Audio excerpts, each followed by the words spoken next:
Hello students, मेरा नाम सुनीता है और आपके अपने YouTube channel economics with Sunita पे आपका बहुत बहुत स्वागत है। तो आज हम आंकड़ों के संकलन के बारे में पढ़ने वाले हैं। इससे पहले हमारा जो सांख्यिकी का जो चैप्टर था उसको हमने अच्छे से कवर किया है। अगर आपने उस चैप्टर से रिलेटेड जो वीडियोस हैं वो आपने नहीं देखी हैं तो आप उनको देखें और समझें। तो आज हम उसी का सेकंड चैप्टर शुरू करने वाले हैं जिसका नाम है आंकड़ों का संकलन। तो आंकड़ों के संकलन के अंदर हम दो टॉपिक्स पढ़ने वाले हैं। एक तो है स्रोत का और एक है विधियां। यानी कि जब हम कोई भी आंकड़े एक संकलित करते हैं या फिर कोई भी सूचना एकत्रित करते हैं तो वो कौन कौन सी विधियों के द्वारा हम उनको एकत्रित कर सकते हैं। ठीक है, तो सबसे पहले मैं बात करती हूँ स्रोत की। स्रोत के अंदर क्या होगा कि आपके पास प्राथमिक स्रोत और द्वितीयक स्रोत होंगे। तो द्वितीयक स्रोत और प्राथमिक स्रोत आपको पिछली कक्षाओं के अंदर भी आपने पढ़ा होगा कि वो होते क्या है।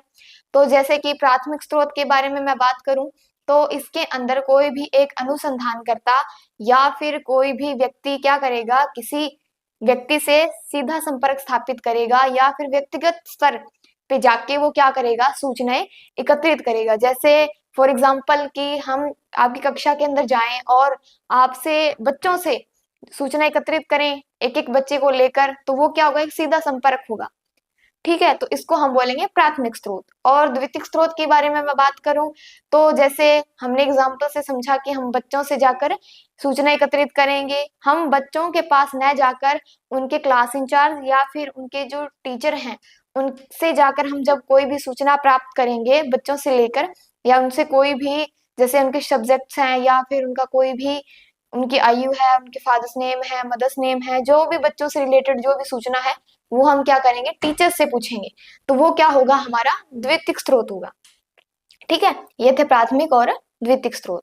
प्राथमिक स्रोत के अंदर और द्वितीयक स्रोत के अंदर कुछ है अंतर पाया जाता है। ठीक है, अंतर किस प्रकार का पाया जाएगा कि जब हम प्राथमिक स्रोत से आंकड़े इकट्ठे करेंगे तो उसके अंदर हमारी क्या है, मेहनत ज्यादा लगती है, परिश्रम ज्यादा लगता है। और जब हम द्वितीयक स्रोत से आंकड़े इकट्ठे करने जाएंगे तो उसके अंदर हमारे जो परिश्रम है, जो हमारे मेहनत है वो कम लगेगी।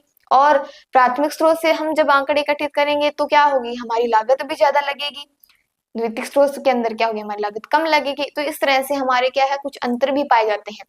और एक सबसे बड़ा अंतर पाया जाता है कि हमारे जो प्राथमिक स्रोत के जो आंकड़े होते हैं वो क्या होते हैं, शुद्ध होते हैं। और द्वितीयक स्रोत के आंकड़े क्या होते हैं, कुछ मात्रा के अंदर उनके अंदर अशुद्धता भी पाई जाती है। तो इसी तरह से आप प्राथमिक और द्वितीयक आंकड़ों को भी समझ सकते हैं। तो अब मैं बात करती हूँ कि आंकड़ों के संकलन की कुछ विधियां हैं। यानी कि जब हम आंकड़े इकट्ठे करने जाएंगे या उनको एकत्रित करने जाएंगे तो उनके अंदर हमें कौन कौन सी विधियों के माध्यम से हम उनको एकत्रित कर सकते हैं। तो सबसे पहले मैं बात करती हूँ विधियों की। तो विधियों के अंदर क्या होगा, सबसे पहले हमारी विधि आती है व्यक्तिगत रूप से। क्या आती है, व्यक्तिगत रूप से, व्यक्तिगत विधि। फिर आती है प्रश्नावली, प्रश्नावली विधि। और एक होती है टेलीफोनिक। ठीक है,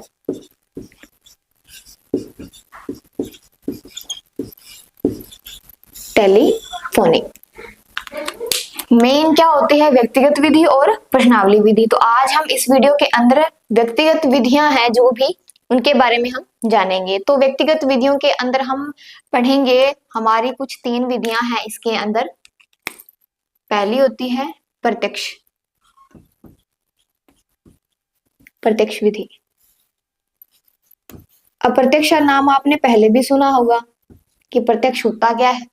प्रत्यक्ष होता है कि जब कोई भी अनुसंधान करता या कोई भी व्यक्ति है वो प्रत्यक्ष रूप से किसी व्यक्ति से सूचना एकत्रित करता है या फिर उनसे कुछ प्रश्न पूछता है तो उसके जो आंसर्स है वो व्यक्ति क्या है, सीधे रूप से देता है। यानी एक व्यक्ति है वो प्रश्न पूछता है और उसके सामने जो दूसरा व्यक्ति है वो उसको आंसर करता है। तो इसी तरह से उनका क्या है, व्यक्तिगत स्तर स्थापित होता है। तो इसके अंदर हम बोलेंगे कि यह प्रत्यक्ष विधि के द्वारा आंकड़े एकत्रित किए गए हैं। ठीक है, फिर हम बात करते हैं कि जो हमारी दूसरी विधि है वो क्या है, दूसरी है अप्रत्यक्ष, अप्रत्यक्ष विधि। अप्रत्यक्ष के अंदर क्या होगा, प्रत्यक्ष के अंदर क्या होगा कि हम सीधा स्थापित करते हैं, हमारा जो भी संपर्क होता है कि हमने जो भी सूचना एकत्रित करनी है तो वो हम क्या करेंगे, व्यक्ति से मिलकर करेंगे जो भी हमें सूचना प्राप्त करनी है। लेकिन अप्रत्यक्ष रूप के अंदर क्या करेंगे, हम उन व्यक्तियों से संपर्क सीधा स्थापित हम नहीं करेंगे। हम क्या करेंगे, कोई भी संस्था के अंदर जो मजदूर लगे हुए हैं उनका जो मालिक है तो उनसे हम क्या करेंगे, मजदूरों के बारे में सूचना एकत्रित करेंगे। तो ये क्या होगा, अप्रत्यक्ष होगा। जब हम ऐसी कोई सूचना एकत्रित करेंगे तो उसको हम बोलेंगे कि हमने कौन सी विधि से सूचना एकत्रित की है, अप्रत्यक्ष रूप से। ठीक है, और प्रत्यक्ष रूप से हम कोई भी सूचना प्राप्त करेंगे तो वो उसको बोलेंगे प्रत्यक्ष विधि के द्वारा हमने उनका आंकड़ों को एकत्रित किया है। ठीक है, और एक तीसरी और विधि आती है इसके अंदर, स्थानीय संवाद, संवाददाता या संवाददाताओं से प्राप्त सूचना। ठीक है, ये भी इसी के अंदर आएगी, व्यक्तिगत विधि के अंदर। स्थानीय संवाददाताओं के द्वारा सूचना जब हम प्राप्त करेंगे तो उसका मीनिंग क्या होगा कि एक जब कोई भी उद्योग है उस उद्योग के अंदर जो संवाददाता यानी कि जो अनुसंधान करता है वो लगे हुए होते हैं, तो इसके अंदर क्या होगा कि वो अपने अपने तरीके से आंकड़े इकट्ठे करेंगे। ठीक है, अपना कोई भी एक स्पेसिफिक उनका तरीका होगा कि अलग अलग क्षेत्र के अंदर संवाददाताओं को लगाया गया है और वो अपने तरीके से किसी भी तरह से वो आंकड़े इकट्ठे करेंगे। तो वो क्या करेंगे, जब आंकड़े इकट्ठे करके लेके आते हैं तो वो उस मालिक को बताएगा कि हमने इस तरह से आंकड़े एकत्रित किए गए हैं। तो संवाददाता और अनुसंधानकर्ता का मीनिंग एक ही होता है। ठीक है, तो इसके अंदर संवाददाता स्थानीय स्रोत होते हैं कि इसके अंदर हम जब बात करेंगे तो इसके अंदर हमारे जितने भी जैसे टेलीफोन से हैं या रेडियो है या टेलीविजन है या कोई और भी हमारा जो यांत्रिक माध्यम है उसके द्वारा आंकड़े एकत्रित किए जा सकते हैं, या फिर हम इसके अंदर हम अपनी जो सूचना है वो दूसरे व्यक्तियों को दे सकते हैं। तो इसके अंदर जितने भी यांत्रिक जो साधन है हमारे, जैसे टेलीफोन है, रेडियो है, टेलीविजन है, मोबाइल्स है, वो सारे इसी के अंदर आते हैं। ठीक है, अब ये थी इसकी मेन बात। अब हम बात करते हैं प्रत्यक्ष विधि है, इसके गुण और अवगुण के बारे में। अब प्रत्यक्ष विधि है, आपने समझा कि हम इसके अंदर सीधा संपर्क स्थापित करते हैं, तो इसके अंदर क्या क्या हमें गुण मिलेंगे और कौन कौन से अवगुण मिलेंगे।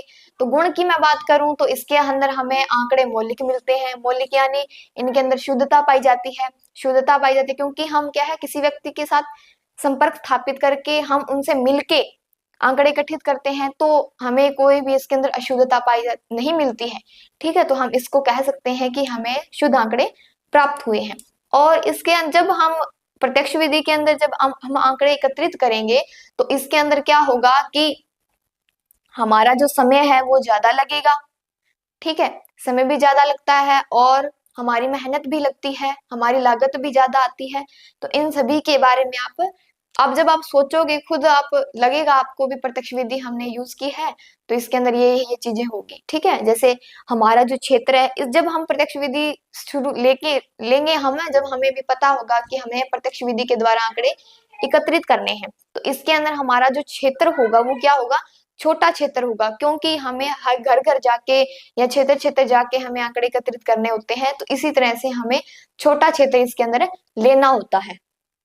ठीक है, फिर हम बात करते हैं अप्रत्यक्ष विधि की। अप्रत्यक्ष विधि के अंदर सबसे इसका अच्छा गुण होता है कि इसके अंदर समय कम लगता है और हमारा खर्चा भी बहुत कम आता है, क्योंकि जैसे हम मजदूर हैं लगे हुए हैं खेतों के अंदर और उनका जो मालिक है उस मालिक से हम क्या करते हैं, मजदूरों के बारे में सूचना एकत्रित कर सकते हैं, तो हमारा समय ज्यादा नहीं लगता और हमारा खर्चा भी बहुत कम आता है। तो लेकिन इसके अंदर सबसे इसका अवगुण क्या है कि हमें ये सूचना है वो अशुद्ध मिलती है। कई बार हमारे जो परिणाम है वो गलत आ जाते हैं या फिर हमारा जो निष्कर्ष निकलता है वो गलत निकल जाता है, तो इसका ये अवगुण है।